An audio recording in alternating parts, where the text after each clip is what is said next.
윤건희가, 그러니까 윤석열과 김건희죠. 네. 윤건희가 위지했던 무속인들, 예. 그리고 인물 열전, 이제 이름하여 무속열전이다. 무속열전. 예.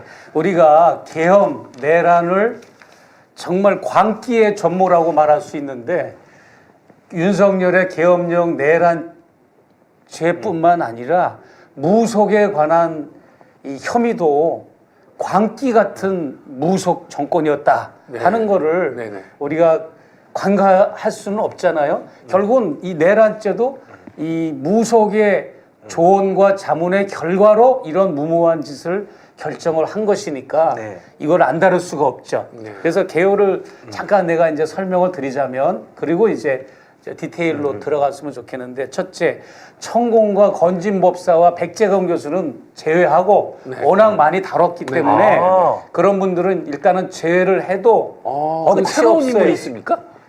그럼 이분들 이거 따로 들어보세요. 강원도 원주에 굿당의 강조 70대 할머니, 이게 김건희 70대 할머니. 원주에 그분이 또 김건희에게 영향을 또 많이 미치고 또 많이 했었고, 그다음에 서울 논현동의 숟가락도사 예, 이거 뭐야? 숟가락도사가 청와대를 굿당으로 만들어야 된다. 청와대의 굿당화를 조언했던 인물이 숟가락도사. 뭐 이따가 디테일하게 또 내가 어디다 숟가락을 얹어 이게.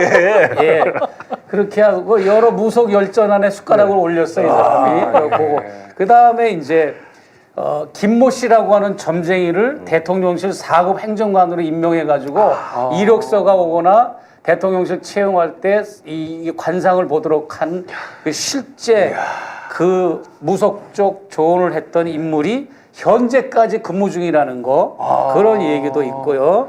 그 다음에 이제 전국의 5대 명산에 매달 동시다발적으로 똑같은 날 똑같은 일시에 5대 명산에서 구슬하는데 그 이야기도 좀 내가 할 거고요. 예. 오늘 이거 뭐 그리고 이거 이제 다 못할 것 같은데. 만물개비라고 이제 옛날에 남산에 만물개비였는데 이제 그 지금은 경기도 양평 가는 쪽에 있는데, 그 만물개비라고 하는 사람이 청와대에 들어가면 하루라도 묵으면 즉사해서 죽는다. 명태균처럼 그런 조언을 하는 사람이 있어요. 만물개비라고. 그 다음에 이제 건진법사의 제자 신박사라고 있어요. 이름이 외자인데 신모 씨, 신박사라고 그래, 주변 사람들은. 예. 그 사람도 이제 우리가 그 이제 다룰 건데, 비근한 예로 그 김건희 목덜미 잡고 막 이렇게 카메라 했던 사람이 이제 그 사람 황하영의 아들이 아니고 그 신박사가 목덜미 잡은 거예요. 어머, 그래요? 그건 이명수가 속은 거지. 그 황하영 아들이 이명수한테 전화해서 내가 했습니다 그랬는데 그건 이제 가짜고, 그걸 숨기려고 윤석열 캠프에서 한 겁니다. 윤석열 캠프에서 확인해 준 거예요, 그때 당시. 그 신박사가 했던 거고, 그런 얘기도 좀 나눌 거고. 그 다음에 이제 엑기스네요. 서대원 원장이라고 윤석열한테 율산이라는 호를 지어주고, 율산. 예, 이 여러 지금 내가 다루는 것 중에서 가장 이성적이고 합리적인 사람은 이 서대원 원장뿐이 없어요. 굉장히 과학적이고 차분하고 이성적이면서도 실력이 있는 진짜 역술인이 이제 서대원 이제 이분이 이제 좀 다뤄줄 거고, 그 다음에 우리가 알고 있는 무정, 신무정이라고 있잖아요. 무정 스님이라고 그랬잖아요. 예, 이제 이 사람이 두 사람, 김건희 윤석열을 중매했다고 하는 사람. 근데 이 사람은 신무정 스님이라고 하는데, 무정 스님이 아니라 스님은 애칭이고 이 무정의 부친이 스님이었고, 이 사람은 스님이 아니고 수염도 기르고 머리도 기르고, 심희리 뒷불희 마을 리 할 때 심희리라는 이름으로 그런 무속 활동을 했었죠. 이 사람이 이제 저기 삼부토건 그 조남우 회장의 아주 측근으로 거기서도 뭐 이렇게 이병철 회장이 입사할 때 이력서 볼 때 하듯이 그런 역할을 삼부토건 역할을 해준 사람이 무정이었죠. 그 다음에 이제 유동학 그 명리학자, 유동학 명리학자한테 작년 12월에 제 사건 디올백 사건이 코너에 몰리고 하니까 저 깜빵 가나요? 이렇게 텔레그램으로 문자가 아닙니다. 예. 텔레그램으로 예. 문의를 했던 사람이 유동학 원장입니다. 감빵 아니죠. 감빵이 아니라 깜빵이라고 깜빵이 깜이라고 나왔었죠. 썼어요. 이게 실제로 이제 깜빵 가나요? 이렇게 진짜 했던 씨. 사람. 그 다음에 이제 이거 더 충격적인 건데 마지막으로 많이 다룰 수 없으니까 관저에 이제 초입에 여러 그 건물들이 많잖아요. 네, 무슨 네, 뭐 볼보 회사도 있고 뭐 그다음에 대통령 경호처 건물도 새로 생기고 입구에 막 또 일반 상가도 있고 한데 거기 입주한 사람들이 제보한 건데 초창기에 22년 11월에 입주했잖아요. 네. 아크로비스타에서 이 관저로 한단동 네, 네. 그때 이분들이 제보한 내용이 이 업체가 무슨 업체인가 하면 이벤트 회사라서 밤새 일을 하는 곳이래요. 그런데 이렇게 건너다 보니까 대통령 관저 앞에서 구판을 벌리는 거를 봤다는 거예요. 그거를 제보했어요. 그래가지고 그때 당시 그리고 나서 제가 이제 이거 취재했잖아요. 이거 저 오방신 네네네. 저기 대통령 청사 말뚝 앞에 같은 거 대통령 청사 예, 예, 예. 앞에 그 오방신 그 다섯 개의 예. 녹광을 네. 매설해가지고 그 무렵에는 이제 이 나무도 심고 많은 가림막을 해가지고 안 네네. 보이는데 이사 가자마자는 그 짓을 했다는 거예요. 자주자주 구판을 벌렸다. 그런 얘기를 좀 오늘 나눌까 합니다. 네. 너무 많은데 이거. 오늘 흥미진진한데 살짝 맛배기만 네, 보여주니까. 예. 그동안 우리가 접하지 못했던 뭐 숟가락 도사부터 시작해서 아, 나 이분 네, 제일 궁금해. 진짜. 숟가락. 네. 오늘 완전 엑기스입니다, 여러분. 네. 그리고 이제 이제 최은순과 김명신을 내가 이제 다루지 않을 수가 없어요. 서두에. 네. 왜냐하면 김명신 그때 당시 이제 김명신이었으니까 김명신 씨가 국민대 박사학위 논문을 써가지고 굉장히 무리를 빚었잖아요. 일단은 운세 콘텐츠로 논문을 4편을 썼어요. 논문을 4편을 썼는데 4편의 논문 중에 3편이 운세 콘텐츠입니다. 네. 근데 많은 분들이 헷갈려하고 있는데 뭐 유지라고 하는 그 단어 쓴 거 있잖아요. 네네, 영어로 유지 유지. 논문. 네. 근데 그거는 그 4편의 논문 중에 하나고 박사학위 논문은 따로 있어요. 박사학위 논문은 아바타를 이용한 네. 운세 콘텐츠 개발 연구라는 게 네. 박사학위 논문이고 그냥 연구 논문, 그냥 연구 논문 학위 논문이 아니고 그거는 온라인 운세 콘텐츠의 이용자들의 이용 네. 만족과 네. 불만족에 따른 회원 유지와 탈퇴에 대한 연구. 예. 그 다음에 이제 요게 유지 논문이죠. 예, 거기에서 멤버 유지가 나왔고 예. 그래서 웃음거리가 됐던 거고 많은 사람들이 이제 박사 논문하고 헷갈려하고 이제 그래요. 그래서 그 다음에 애니타를 이용한 외부로용 콘텐츠 개발에 관한 연구 이래 가지고 이제 4편 중에 3편을 썼으니까 얼마나 이 김건희 씨가 운세, 사주, 팔자, 관상, 무속에 심취해 있는가 우리는 그것만 보고도 알 수 있을 것이고 그 다음에 모친 최은순 씨도 딸 김명신과 함께 점집을 자주 간다. 네. 최은순이 다니는 점집이 한두 집이 아니다라고 하는 것은 이미 여러 인터넷 우리 저기 유튜브 매체들이 밝혔고 이미 최은순, 김건희 이 모녀의 이런 이야기나 천공, 건진법사, 백재건 교수 이야기는 너무 흔한 거라서 좀 제외하고 우리 시청자 여러분들이 안 들어본 소리, 귀에 번쩍하는 소리 그러면서도 리얼한 무속 이야기, 무속 열전을 시작하겠습니다. 그럼 먼저 숟가락 도사 넘어가겠습니다. 숟가락 도사. 숟가락 제일 궁금합니다. 네, 숟가락 도사는 이 제기 용품에다가 이렇게 그러니까 과일 같은 거를 올리는 제기는 푹 파진 이렇게 그릇 같은 게 아니잖아요. 평평하게 약간, 그 위에다 쌀을 이렇게 쌓아놔요. 그리고 그 위에다가 숟가락을 이렇게 올려요. 근데 진짜 이 쌀이 깊이가 없어서 그렇죠. 그냥 거의 그냥 맨데다 올리는 거나 마찬가지야. 예. 근데 이게 숟가락이 서버려. 그리고 숟가락이 쓰고 막 하다가 숟가락을 딱 쓰러뜨리면서 쓰러뜨릴 때 숟가락에서 튕겨나간 쌀을 가지고 그걸 가지고 이제 점괘를 봐요. 저렴하다. 그런데 그 사람이 이제 청와대를 굿당으로 만들려고 김건희에게 제안을 했다. 그렇게 지금 이제 얘기가 나오고 논현동에 그렇게 지금 있습니다. 그리고 아니, 제가 다 다룰 수가 없어요. 네네네. 오늘은 간략하게, 맛배기니까. 오늘은 그냥 간략하게. 예. 맛배기고. 숟가락. 그리고 아까 얘기한 대로 관저 초입에 우리 저 서울의 소리가 관저 초입에서 1년 동안 집회를 했잖아요. 네, 맞습니다. 예, 그 부근에서 멀지 않은 곳에 있는 그 상가 건물인데 거기 이벤트 회사에서 직원들이 밤샘 작업을 하고 날을 새는 경우가 있었는데 어느 날 새로 입주를 관저하고 나서 그 관저 앞에서 무속 행위를 하는 것을 몇 번 목격을 했다. 그 직원들이 보고 얘기를 해준 거를 그 이제 제보를 하신 분이 저에게도 알려주고 했던 겁니다. 그리고 이제 점장이를 4급 행정관으로 채용해가지고 지금도 근무 중이다. 네. 이거는 정말 심각한 겁니다. 어떤 무속인의 조언을 받는 거, 자문을 받는 것까지는 용인을 할 수 있어 어느 정도. 그건 거기까지는 그래도 우리가 허락을 해도 안 되지만 그런데 그런 무속 행위를 하는 사람을 대통령실 직원으로 채용해가지고 이병철 씨나 또는 뭐 조남욱 씨가 뭐 이력서를 보고 사람을 면접을 볼 때 관상을 보면서 이거를 하듯이 이렇게 하는 거는 정말 있을 수가 없는 일이고 또 그 이거와 별도로 대통령실 직원 초창기에 대통령실 직원으로 있었다가 퇴사한 사람도 동일한 얘기를 했어요. 네. 그런 일을 이력서를 보고 이제 그 사람의 관상과 사주를 보고 평가하는 그런 사람이 있다라고 별도로 그 사람이 또 조언을 저기 제보를 해준 적이 있었고요.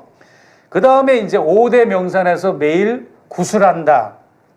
이게 뭐냐면 그 하춘아 가수 하춘아 알잖아. 네네네. 하춘아 노래 중에 강원도 아리랑이 있어요. 강원도 금강산 1만 2천 번, 8만 주암사, 유전사, 법당기, 칠성당에 모두 모여 달라달라고 백일청성 뭐 이렇게 노래가 있는데 그게 그 노래 가사 중에 8만 구암자, 유점사, 법당 뒤, 칠성당에 모두 모여서 못 낳는 아들, 딸을 낳게 해달라고 이제 이제 비는 건데 이게 뭐냐 하면 여기 그 노래에 익숙한 우리 국민들이 착각하고 있는 게 뭐냐면 금강산에 1만 2천 몽이 있으니까 8만 9개의 암자가 있는 곳으로 착각을 하는데 가사에는 그렇게 돼 있어요. 근데 가사가 잘못된 거를 내가 연구하다가 발견한 겁니다. 하춘아의 가사가 한자가 잘못됐어요. 8만 9암자가 아니라 8방 9암자야. 8방? 그러니까 8개 방면에 9개 암자를 세운다는 거예요. 8방 9암자라는 게 8개 방면, 동서남북 4방 8방이라는 게 있잖아. 4방 8방에 9개 암자를 세운다 해서 8방 9암자지 8만 9암자가 아니야. 8만 9개의 암자가 있다는 게 아니에요. 그런데 내가 왜 이 얘기를 하는가 하면 명성황후 고종황제 때 그 명성황후가 이 무속인을 심취했었죠. 무속인의 그래서 그 사람한테 또 군이라는 칭호까지 내리고 여성 무속인인데 군이라는 칭호까지 주면서 금강산 1만 2천 봉에 배를 이렇게 갖다 올려놓고 천국에 있는 사찰과 암자터에 그렇게 그 무속인 군이 재물을 다 그냥 석권을 한 거죠. 자기 걸로. 그러니까 이제 부정부패가 만연하고 백성들은 먹을 게 없고 군인들은 식량이 없어서 모래 섞인 군량이를 먹는데 너무나 호화호식하고 밤마다 연애를 베풀고 이 무속인은 그랬잖아요. 그렇게 그런 것처럼 5대 명산에 한날 한시에 한 달에 한 번씩 매번 할 때마다 1억 5천만 원이 든답니다. 그 비용이. 그런데 놀라운 게 이것도 취재 중에 있는 건데 경신협회라고 있습니다. 무당협회야. 전국에 있는 무당인 무속인들이 모이는 총회 모임이 경신협회라고 있습니다. 이게 굉장히 많겠네요. 한나라당 시절부터 굉장히 파워풀한 겁니다. 모르셨구나. 아니, 예전부터 있었. 그러면 여기 표심이 굉장한 거라서 기독교나 카톨릭이나 불교 신도들을 출마자들이 두려워하는 것처럼 경신협회에 얼마나 많은 투자를 하는데 정치인들이 무속인들이 몇십만 명이 있는 건데. 그럼 우리가 아는 뭐 예를 들어서 천공이라든지 이런 사람들이 거기 다 가입. 그 사람들은 거기 가입 안 돼 있어요. 다행이네. 거기도 다 그 룰이 있어. 그러니까 점집이나 무당집에 보면 하얀 깃발만 있는 집이 있고 하얗고 빨간 깃발이 있는 집이 있고 프랑스 깃발 같은 똑같은 깃발이 있고 다 달라 그게. 그 사람들의 그 계보와 그 영적인 그 영빨 계보가 다 있어요. 리그가 다 깃발마다 다르구나. 그거 다 구분이 돼 있어요. 그래서 경신협회도 복잡한 이 계보가 있는데 아무튼 경신협회와 연대가 돼가지고 이런 일을 한다고 하는 제보가 있어서 더 확인 작업을 하고 있는데 참으로 기가 막힌 거죠. 네. 그런 일이 지금 자행되고 있고요. 윤석열 정권에서.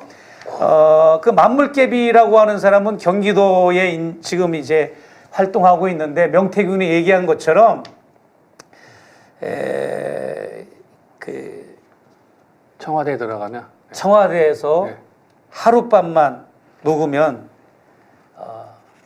비명 행사한다 이런 식의 이제 조언을 했던 사람이죠. 명태균도 그랬잖아요. 여기 명태균도 집어넣어야 되겠네. 명태균도 사실 이 사람은 뭐 뿌로커다 뭐 여러 가지 이런 뭐 긍정적인 호칭을 우리가 뭐 책사다 하지만 이 사람도 어떻게 보면 거의 영적인 멘토로서의 김건희 윤석열에게 접근한 거예요. 네. 그래서 이 사람도 당선된 뒤에 대통령 내가 청와대에 입주하면 큰일 난다고 하는 취지로 경고를 했잖아요.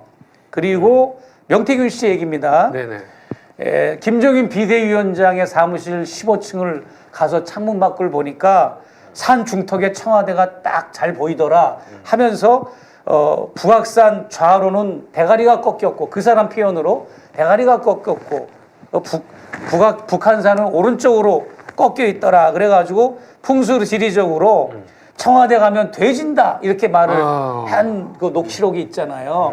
그래서 이제 그 다음부터는 꿈에 뭐를 봤다 그러면 김건희가 그냥 거기에 설설 기고 또 뭐 앙코르와트 가지 말아라 그래가지고 그 이제 그 아이 이렇게 안고 찍은 사진 그게 빈곤 포르노라고 했죠. 빈곤 포르노라고 하는 것이 그래서 이제 즉흥적으로 나왔던 거죠. 그런 정도로 영적으로 멘토 역할을 하는 게 명태균이었다. 명태균도 무속인 중에 한 사람으로 분류를 해도 전혀 손색이 없어요. 그리고 제가 또 여기서 얘기했는가 몰라도 내가 대통령 취임식에 갔잖아요. 여의도 광장에 이 취임 선서식에 만찬 가는 거 말고 거기 가니까 이제 윤기준 교수 앉아 있고 그 옆에 윤기준 교수 딸 윤석열 대통령의 여동생 윤신원 씨가 앉아 있고 그리고 강릉에서 온 외갓집 친척들이 그 한 줄 쭈르륵 앉아 있더라고. 끝나고 나서 나하고도 인사하고 사진도 찍었어요. 그리고 그 부근에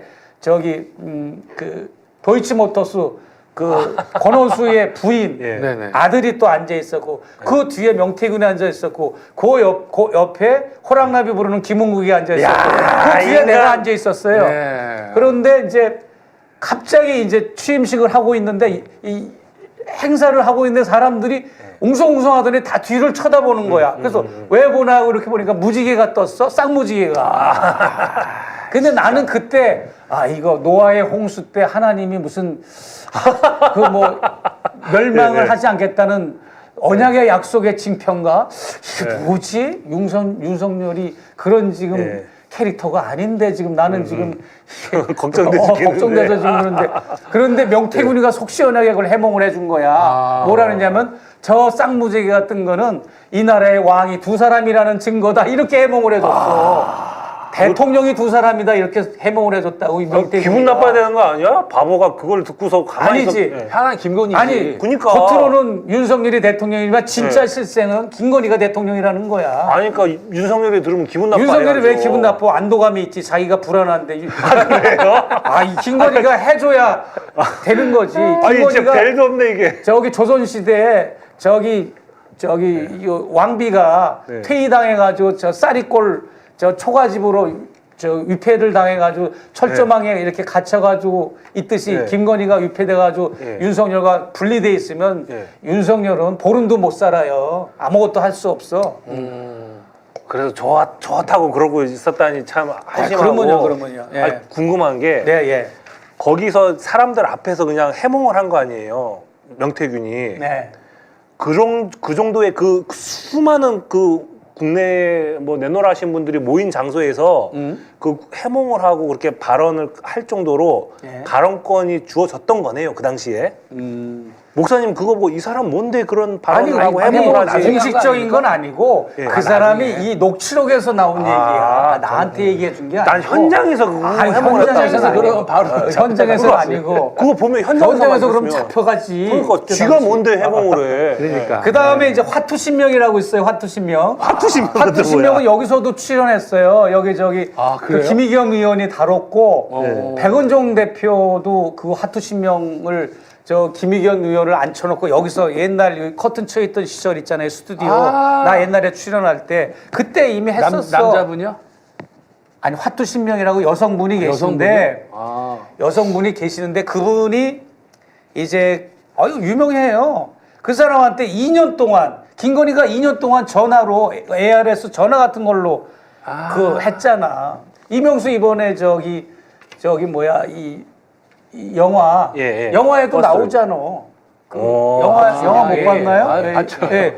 그 화투신명이라고 하는데 2년 동안 전화로 물어봐가지고 그러면서 그 김본수 아나운서에 대해서 영업인사로 앉혔는데 이 사람을 앉히면은 괜찮냐 득이 되냐 이거 물어보고 앉히고 나서는 별 효과가 없고 결실이 없으니까 너무 뭐 그냥 힘들다 고통스럽다 이런 것도 얘기했다고 그러고 그랬어요. 이 화투신명이. 그리고 검찰총장 내 남편이 내 친구 남편이 검사인데 검찰총장이 될 수 있냐 뭐 이런 것도 또 물어보기도 했고 근데 이 사람이 기억에 남는 게 검찰총장이라는 말을 쓴 사람은 이 사람이 지금부터 2년 전에 했던 얘기인데 네. 23년 동안 그 일을 했어도 검찰총장에 대해서 물어본 사람은 그 김용식 뿐이 없어서 기억을 하고 있었던 거예요. 예. 그리고 남의 것을 너무 궁금해 했기 때문에 너무 의아해했다. 그런 얘기를 했고, 나라 걱정하고 살아야 되는데 자꾸 남의 것을 걱정하는 걸 보니까 그것은 바로 저 사람이, 저 여자가 의심이 많은 여자다. 이렇게 판단을 했다는 거예요. 상대를 해주면서도. 그래서 욕심이 많아가지고 이것도 가지고 싶고 저것도 가지고 싶고 이것도 하고 싶고 저것도 하고 싶고 여기도 진급하고 싶고 저것도 진급하고 싶고 권력에 욕심이 많아서 굉장히 위험하다고 생각을 했다는 겁니다. 화투신명이. 그래서 화투신명 이야기도 내가 좀 다룬 거고 무속열전에서 김의겸 의원하고도 김의겸 의원은 보좌관을 데리고 직접 점을 보러 갔어요. 화투신명한테. 그런 일도 있었어요. 그리고 윤 후보가 당선돼서 김건희 씨가 청와대 안주인이 된다면 장관이나 청와대 뭐 이제 수석들을 뽑을 때도 사주나 관상을 보지 않을까 그때도 우려스럽다고 이사 화투신명이 얘기를 해줬다고. 예, 굉장히 이제 그런 리얼한 얘기를 들려줬고요. 그 다음에 아까 얘기한 강원도 원주의 그 굿당 당주면서 70대 지금 중반이 되신 그 할머니인데 이 사람은 김건희가 자기나 자기 엄마에 관해서 문제가 있을 때 항상 점을 보러 갔고 특히 최은순 씨가 구속될 무렵에는 여러 차례 조언을 구했답니다. 그리고 무정과도 관련이 있어요. 이 70대 당주 이 무당 할머니가 무정 스님이라고 하는 분과도 연결이 돼 있어요. 강원도에. 예. 그런데 당주 할매가 어느 날 김건희에 대해서 말을 했는데 걔는 영빨이 부족해서 대통령 영부인 안 돼 그렇게 말을 했대요. 영빨이 부족해가지고 그러면서 이제 헛다리 짚은 거지 쉽게 말하면. 그래서 최은순 씨가 구속되기 21년 7월인가 그때도 조언을 여러 번 구했답니다. 예. 위기를 어떻게 하면 극복할 수 있을지. 그래서 영빨로 이 김 여사의 김건희 씨의 환심을 사려고 하는 사람들이 많았는데 이때 당주 할머니도 영적인 걸로 영빨, 영권 이런 걸로 이제 사람을 판단한다고 그러더만요. 그 다음에 이제 김건희 씨의 그 목덜미를 잡아 눌러서 막 피신을 시켰던 네네, 신박사. 네. 이 사람은 사실은 굉장히 이 사람도 신통방통한 사람이라고 캠프 안팎에서는 소문이 났던 사람이에요. 윤석열 캠프 안팎에서 역술과 철학의 달인이라고 소문이 났어요. 이 사람은.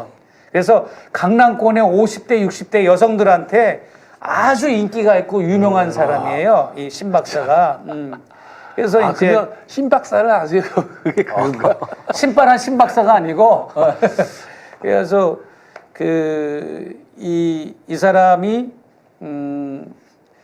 어찌됐든 이 저기 건진법사가 코바나 콘텐츠의 고문으로 일했고 네. 딸 전지혜도 전혜지 씨도 거기서도 일을 했잖아요. 코바나 콘텐츠. 그리고 나중에 카메라 캠프에서 카메라 봉사하고 처남도 일을 하고 건진법사도 캠프에서 그 일을 했잖아요. 그때도 같이 활동을 하고 그래서 이 사람도 지금도 영향을 미치고 있을 거라고 많은 사람들이 지금 입을 모아서 얘기를 합니다. 신 박사가 지금도 이 정권에서.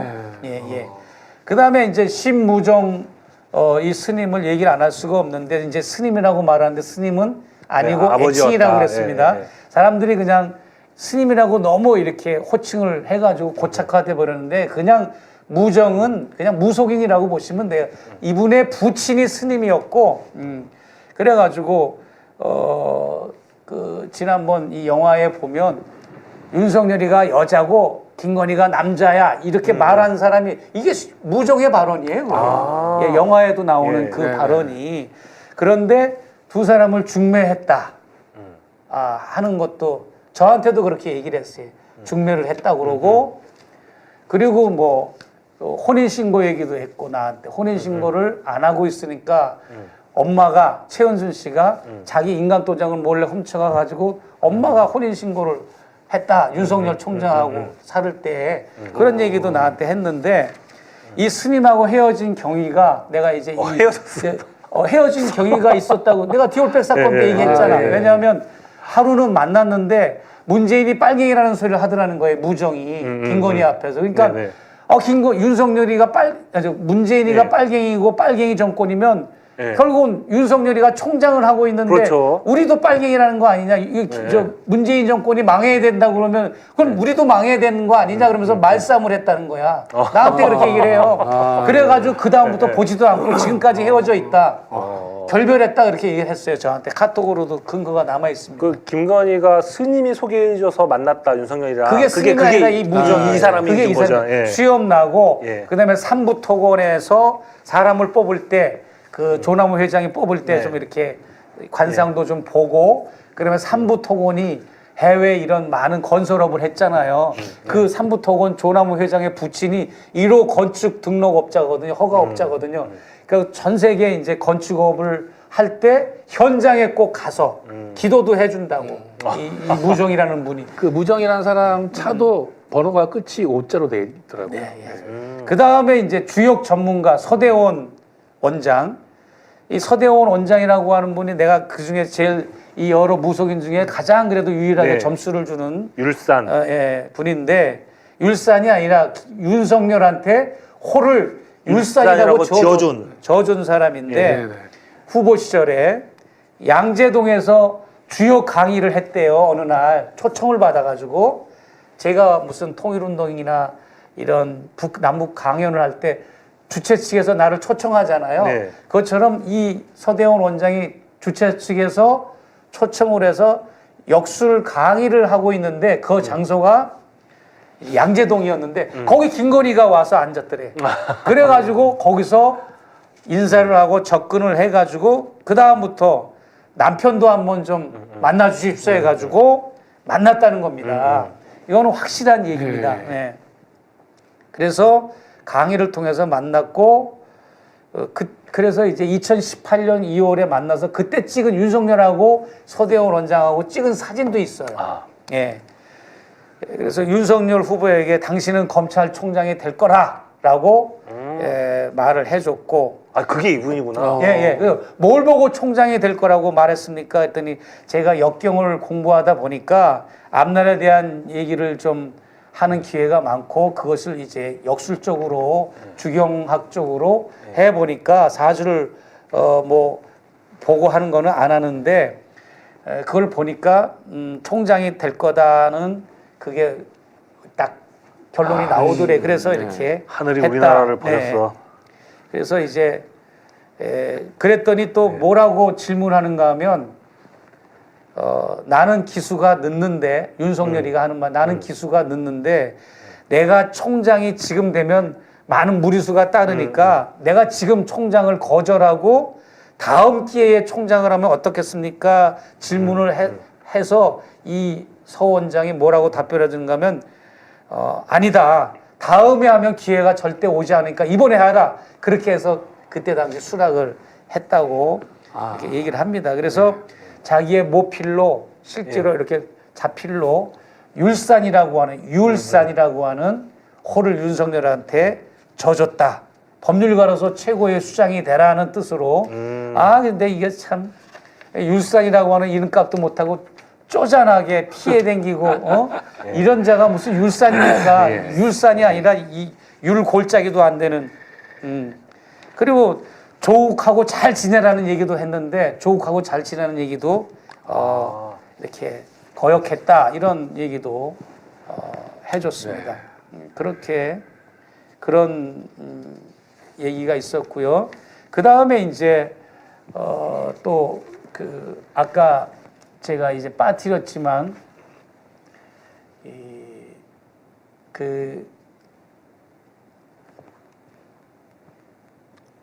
어떤 거지? 유동학이라고 하는 명리학자. 예. 깜빵. 예, 깜빵. 예. 그분을 이제 다시 한번 얘기 좀 하겠지만 이분이 이제 방송도 많이 나오고 유튜브도 많이 나오는데 그 저기 TV조선에 많이 나오고 유튜브 하는 그 모자 쓴 극우 유튜버가 하나 있어요. 갑자기 네. 생각이 안 나네. 저희가 알고 싶지 않은데 그냥 말씀하세요. 그 사람의 이 사람이 별 볼 일 없다는 걸 얘기하려고 그러는 거야. 이게 그러니까 유동학이 별거 아니다. 네. 거기 출연해가지고 내 흉을 보는 거야 갑자기. 아니, 진짜 별거 아니네. 갑자기 최재형이 간상을 보니까 예. 뭐 이거 이상하게 생겼고 간적 같고 막 이따구 소리 하길래 이 새끼 너는 끝났다. 이건 아니야. 얘는 아니야. 얘는 아니야 이게. 네. 그렇게 내가 이제 해서 너는 아니다 이놈아. 나에 대해서 좋게 얘기하든 나쁘게 얘기하든 뭔가 근거가 있어야 되고 네. 학문적이든 영적인 거든 뭔가 이런 걸 제시를 해야 되는데 무조건 관상이 나쁘다고 그러고 간적 같다고 그러고 네. 아니 막 그 다른 얘기하다가 갑자기 그냥 내 얘기를 하는 거야. 그 네. 프로를 보니까 누가 링크를 보내서 그래서 좀 그렇고 그 다음에 이제 윤석열 대통령이 그 경북 구미에 있는 천불산이라고 하는 그런 산에서 그 천생사 절 이름이 천생사인데 거기에 이제 석불 스님이라고 있어요. 석불 스님. 그건 정식으로 조계종 소속은 아니고 네. 연부라는 것도 좀 특이하고 그래 주문을 여는 것처럼 연부라고 했는데 이런 분들 이렇게 많아. 거기에 몇 번을 네. 찾아와서 방문해서 또 조언을 영적인 구하고 예. 영적 조언을 구하고 예언을 받았다라고 본인이 직접 얘기를 하고 또 실제로 윤석열이가 구미에 가는 일정표를 쭉 확인해 보니까 구미에 방문한 날 그 밝혀지지 않은 시간이 두어 시간이 있는 적이 있어. 그래서 방문한 걸로 우리는 이 사람이 증언한 그 시기에 왔는지 안 왔는지 확인해 보니까 딱 온 게 맞더라고. 그래서 근데 여기에서도 이렇게 조언을 받았고 그리고 청와대 뒤에 어느 암자보다는 좀 큰 데가 있었는데 이거는 진짜 아무도 모를 겁니다. 거기에 윤석열 씨가 잠바떼기 입고 총장 그만두고 나서 여승입니다. 여승. 네. 근데 무슨 굉장히 거창한 직함을 가진 분이에요. 거기 무슨 문화재급 뭐도 있고 그러는데 거기 가가지고 사진을 여러 방 찍은 것도 내 그 사진을 가지고 있어요. 그리고 그러니까 윤석열은 윤석열대로 예. 김건희는 김건희대로 정말 이 대선에 출마하기 전부터 그리고 후보 시절 그리고 당선자 신문 시절 그리고 대통령 현직 시절 얼마나 많은 무속인들과 사이비 무속인들, 역술인, 사주관상 이런 사람들과 함께 국정을 운영하고 있었는가를 우리는 국민 여러분들께서는 시청자 여러분은 알고 계셔야 됩니다. 정말 경악할 일입니다. 이거는 사실. 진짜 이거 생각보다 엄청 많아요. 엄청 많아요. 예. 이게 또 다가 다 다룬 것도 아닙니다. 예. 그러니까 저는 내란죄, 쿠데타, 계엄령만 광기의 전모가 아니라 윤석열, 김건희, 윤석열은 이 무속의 광기에 사로잡혀서 대한민국을 결국은 파탄을 아주 아작을 내버린 겁니다. 보십시오. 결국은 이 계엄령을 윤석열이나 김건희가 두 분에게 내가 묻습니다. 두 분 부장님에게. 윤석열, 김건희가 이 엄청난 일을 하면서 이 계엄령을 하면서 무속인의 조언을 받았겠어요? 안 받았겠어요? 당연히 받았겠죠. 받았을 거라고 네. 추정됩니다. 예. 날도 잡고 시간도 네. 잡고 네. 이 당위성 해야 된다는 것도 받았을 거 아닙니까? 조언을. 그 결과가 그런데 지금 어떻게 됐습니까? 이 사람들을 망했죠. 예. 구렁텅이에 몰아넣고 대한민국을 경제 파탄, 외교 파탄, 안보 파탄, 국정 파탄, 쑥대밭으로 만들어 놓은 게 바로 사이비 무속의 결과입니다. 이거를 우리가 좀 알았으면 좋겠어요. 네. 네. 어유 이 정도로 하고 이제 주거니 받거니 합시다. 예. 아니 잠깐만 이게 사실은 목사님 쭉 말씀하시는 걸 이제 집중해서 들으려고 뭐 소위 말하는 이제 방해 이제 간섭 인터셉트를 안 했는데 이거를 쭉 기억이 안 나요. 일단은 제가 적긴 적었는데 들으면서 하나하나씩 질문을 해야 되는데 이거를 전체적으로 쭉 들었을 때는 그냥 한심하다는 생각밖에 안 들고 여기서 디테일한 질문을 사실 드리기가 좀 그래요. 기억도 안 나고 그러니까, 그래갖고 예, 누가 예. 누군지도 사실 잘 모르겠고 뭐 알 필요도 없는 것 같고 내가 이제 영상 자료나 이런 예. 것까지 이제 다 네. 하고 오죽하면 또 지난번 우리가 얘기하다 말았지만 윤석열의 그 엄마의 오빠 그러니까 외삼촌의 딸 네, 그러니까 네. 사촌 누나. 사촌 누나도 이제 그 점을 보더라고. 네. 그래서 내가 그 점을 보러 갔다고 그랬잖아. 뭐 내가 점 보러 가려고 하는 게 아니라 취재를 하기 네. 위해서 네. 어느 여성분을 한번 모시고 일부러 그 대중교통을 이용해 가지고 거기까지 간 거죠. 가가지고 이렇게 점을 보고 네. 점을 보는 것도 내가 좀 촬영도 하고 그랬는데 윤석열의 사촌 누나다 보니까 그 윤석열 씨하고 같이 이렇게 허구하고 찍은 사진도 신발장 위에 사진이 쫙 있는데 전시돼 있고 또 하나 이렇게 응접실에 아파트거든요. 네. 응접실에 김건희 씨가 상복을 입고 젊은 청년 남녀 둘하고 찍은 사진이 있어. 그래서 뭡니까라고 나중에 이제 물어보니까 요 점을 치는 분의 아들 딸이야. 서울에서 공부하고 있는 아들 딸인데 왜 상복을 입었습니까? 김건희 여사가 그랬더니 윤기준 교수 네. 49제를 서울에 있는 그 봉은사에서 비공식적으로 드렸던 거예요. 공식적으로는 대구 동화산가 어디에서 네네. 1,500명의 그 뭐 사람들을 불러놓고 네. 사찰해서 거창하게 드렸어요. 뭐 전직 시장들, 국회의원들 오고 막 네. 한마디씩 다 하고 뭐 스님들도 엄청 많이 오이고 그랬는데 거기는 거기대로 치르고 여기서는 여기서대로 가족들끼리만 모여서 네. 했던 겁니다. 예. 그래서 이제 뭐 그런 것도 내가 이제 사진을 다 찍었는데 그것도 밝혀지지 않은 얘기입니다. 그 49제를 서울 봉은사에서 드렸다는 네네. 것도 아마 제가 최초로 공개하는 걸 겁니다. 네. 그런데 그 누나도 굉장히 그 지식적으로 인텔리전트하게 보이더라고요. 누나는. 그런데 막 무슨 뭐 영적으로 막 덩덩덩덩쿵 뭐 날카로운 눈매에 뭐 사람도 쏴붙이고 뭐 이런 무당은 아니고 굉장히 그 학문적으로 하는 분이고 교수 같은 스타일 이성적으로 네. 하더라고요. 차분하게. 그래서 복채도 주고 그렇게 이제 하면서 이제 윤석열 씨의 어린 시절도 많이 질문을 하고 뭐 외갓집도 물어보고 하려고 했는데 윤석열 씨가 방학 되면은 서울에서 내려와 가지고 꼭 내려오면 미역국을 좋아해서 미역국을 들통으로 하나 끓여 놓으면서 네. 이렇게 막 끓여줬다. 네. 그러면서 이렇게 얘기하고 여러 가지 얘기를 많이 했는데 그것도 이제 나중에 네. 그 영상물을 취재한 걸 가지고 할 때 같이 좀 하는 기회를 마련했으면 좋겠습니다. 네. 네, 진짜. 미역국이 숙취에 좋아. 그러니까 이제 윤석열 가문도 참 뭐 김건희 씨 가문도 네. 무속을 좋아하지만 네. 윤석열 씨 쪽도 만만치 않은 것 같아요. 그러게요. 저도 네네. 김건희 잘 때문에 만났네요. 김건희 네. 때문에 이게 저기 심취해진 건 줄 알았는데 만만치 않았네요. 아니 이거 보세요. 예, 예. TV 경선 나가는데 여기다 수염 허연 거 달고 다고 그게 이제 나가고 김건희 영향력 때문인 줄 알았죠. 인구망자 예. 쓰고 예. 그거는 사람들이 다 김건희 씨의 조언과 압력과 이런 네. 걸로 한 걸로 아는데 윤석열은 네네. 더 무속적이에요. 그걸 아셔야지. 오히려 더. 아니 와이프가 예. 쓰고 나가라고 그래도 여보 이거 뭔 소리야 지금 TV 나가는데 어디 그런 걸 쓰고 네. 나가 이래야 되는데 그걸 좋다고 3번이나 쓰고 나온 거 아닙니까? 한 번도 아니고. 응? 참. 네? 한다고 하는 바보가 더. 그리고 여기 예. 수염 신선 수염 달고 나와. 네. 세상에. 아니 그러니까 이런 얘기도 있었어요. 이게 약간 조롱하는 얘기였는데 그 당시에는 윤석열이랑 그 김건희랑 데이트할 때 우리 아주 그 예전에 그 초등학생들이라 하는 그 국악 보는 거 있어요. 이름 이렇게 해놓고 숫자 이름 해놓고 이렇게 숫자 써고서 계속 숫자 더해가면서 무슨 숫자가 나오는지 그래갖고 그 되게 옛날에 막 초등학생들 놀던 거 있거든요.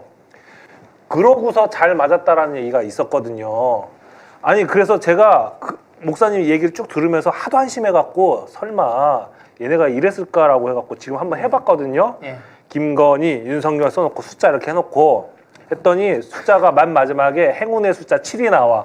그래갖고 얘네들이 아 우리는 천생연분이구나 그러고서 사귄 게 아니냐라는 그러니까 얘기가 이게 인심이 안 돼. 그럴 것 같다라는 얘기야. 그러니까 이제 얼마나 한심하면. 계엄을 한 것도 당선된 날로부터 천일째 되는 날, 천일째죠. 네. 이것도 우연이라고 볼 수는 없잖아요. 다 그 무속적인 네. 프레임 안에서 그런 게 다 이제 날짜도 배정되고 선정이 되는 거고 1년 365일 추나 추동 시마다 때마다 분처마다 김건희 윤석열은 무속에 의존하지 않으면 불안하고 무속에 의존하지 않으면 우리가 금단 현상이 일어나는 거 있잖아요. 네. 금단 현상이 일어나는 겁니다. 그렇기 때문에 결국은 무속의 이 의미가 뭐냐? 이걸 내가 정의를 해드릴게요.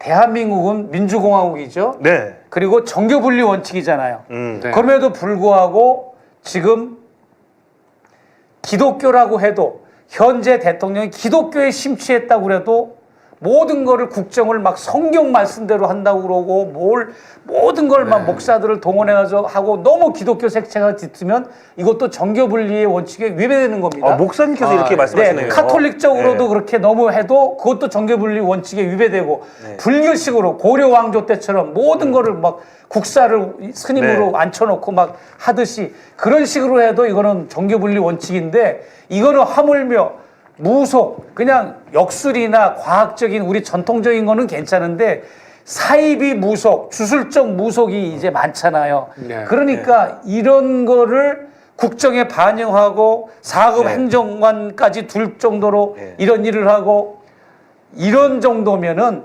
정교분리 원칙에 위배되기 때문에 이거는 반헌법적이고 헌법을 위반한 거고 이거는 정말 이거는 처벌받아야 되는 문제다.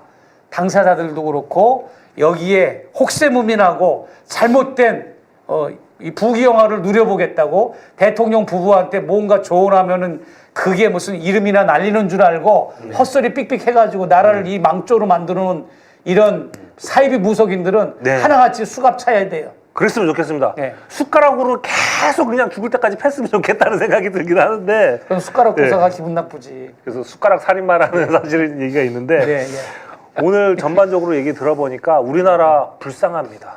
네. 이게 네, 진짜. 지금 4차 산업혁명 시대를 앞둔 이 대단한 대한민국에 어떻게 이런 일이 있을 수가 있겠습니까? 오늘 앞에 강의도 그렇고 목사님 모셔놓고 2부 진행했는데 2부도 시간 가는 줄 모르고 엄청 네, 오늘 뭐 뭐 저희가 질문도 안 하고 목사님 강의를 쭉 들은 셈이에요, 말하자면. 그런데도 진짜 시간이 이렇게 솟아같이 지나가서 이제 마지막 질문 하나 드리겠습니다. 네.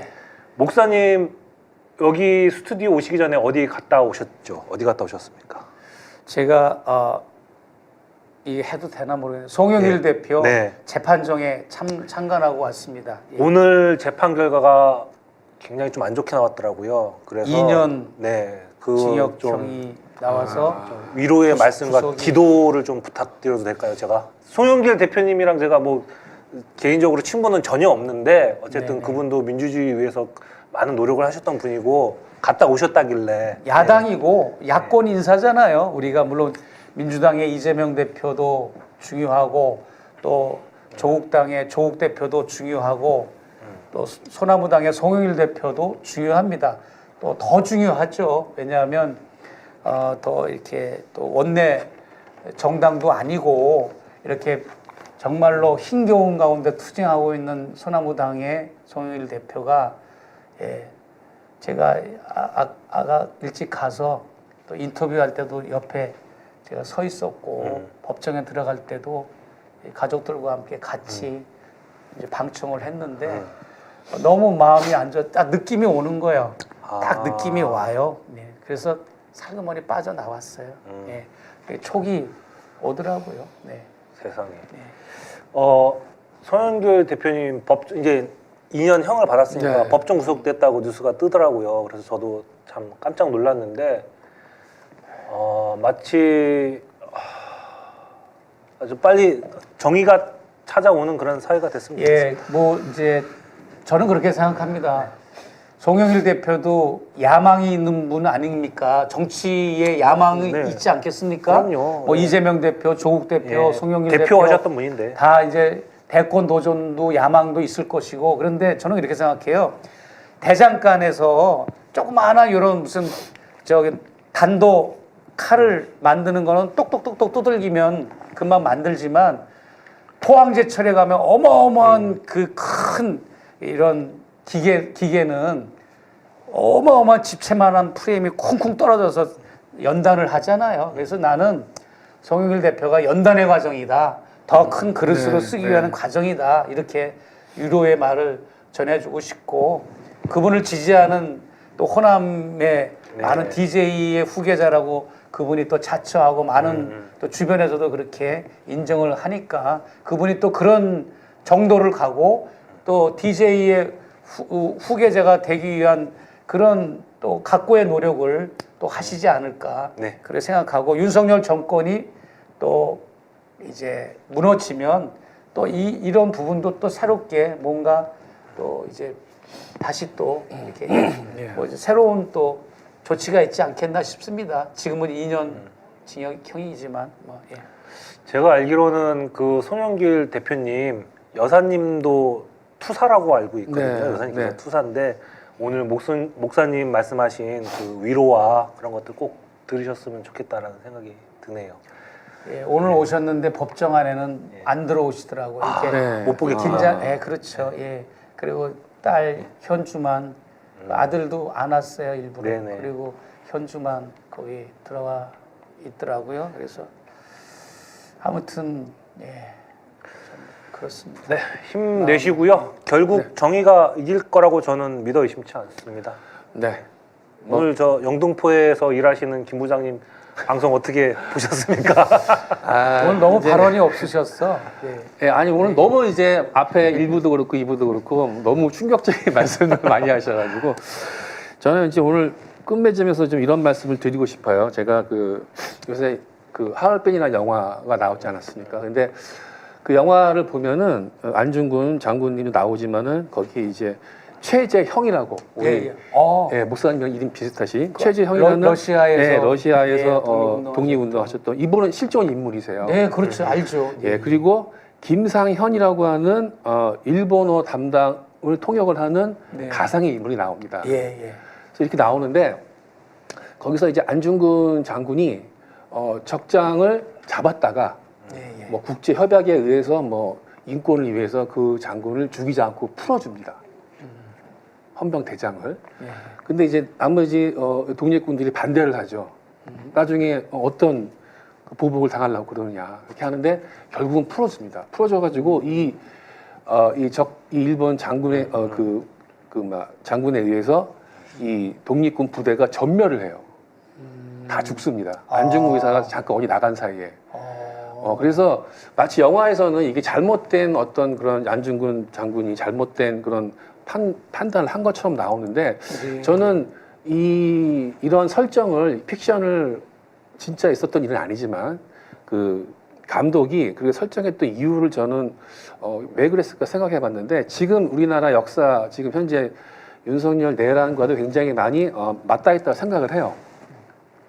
그러니까 우리나라 지금 이 정말 절대절명의 지금 위기에 있는 우리나라의 이 상황을 이 영화로서 표현을 마치 예언처럼 했다고 생각을 하는데 우리나라는 예로부터 좀 이 소위 말하는 착한 병, 우리나라가 수많은 이 침략도 당했고 그리고 국가적으로 굉장히 위기적인 부분에서도 우리나라 사람들의 그 착한 병 때문에 예를 들어서 뭐 전두환도 사형이었지만 풀어주지 않았습니까? 노태우도 마찬가지고 전두환, 노태우도 끝끝내는 단죄하지 못하고 자연스러워 죽게 만들었고 그다음에 박근혜도 결국은 풀어주고 이렇게 했던 부분들이 정말 중대한 상황에서는 정말 모질게 독하게 해야 되는데 그렇게 하지 못했다라는 부분이 있는 것 같아요. 그래서 항상 역사 내에서 그러한 중요한 순간에 착한 병 때문에 우리나라가 잘못된 길로 가는 길이 굉장히 많았다. 그래서 그거를 알고 있었던 이 감독이 그런 거를 이런 부분으로 표현하지 않았나. 결국에는 이제 그 적장을 이 일본군 통역을 하는 이제 가상의 인물이 결국에는 배신을 합니다. 그래서 밀정이 돼요. 밀정이 돼서 안중근의 위치를 다 적한테 알려주고 하지만 근데 이거 스포해도 되는 거죠? 괜찮죠. 예. 네. 근데 결국에는 그 적장을 이 가상의 인물인 이 일본 통역을 했던 김상현이라는 인물이 결국에는 칼로 찔러 죽입니다. 근데 수많은 역경을 딛고 나서 결국에는 이제 단죄를 했다라는 건데 순간에 어떤 그런 선택을 어떻게 하냐에 따라서 나라의 운명이 그다음에 이 독립군의 운명이 바뀔 수도 있다. 그래서 지금 현재 윤석열의 이 내란에 대해서 우리 사회가 이 나라가 모든 시스템이 철저하게 단죄하지 않으면 또 잘못된 역사가 되면은 우리나라는 도저히 회복할 수 없는 지경으로 빠질 수 있다라는 거를 이 영화에서 이렇게 읽을 수 있지 않나 뭐 그런 생각을 좀 했습니다. 네. 제가 이제 마지막으로 혹시 이 방송을 보시는 무속인 분들 계시면 오해가 없기를 바랍니다.